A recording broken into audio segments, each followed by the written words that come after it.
أعوذ بالله من الشيطان الرجيم. ولا تخزني يوم يبعثون يوم لا ينفع مال ولا بنون إلا من أتى الله بقلب سليم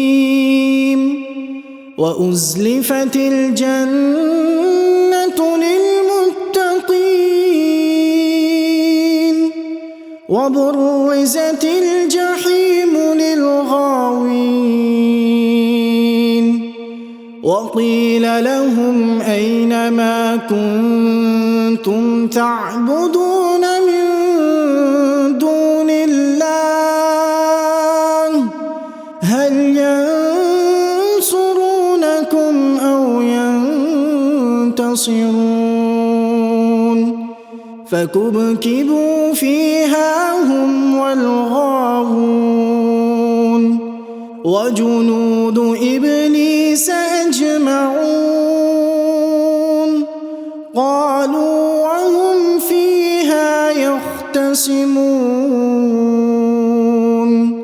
تالله إن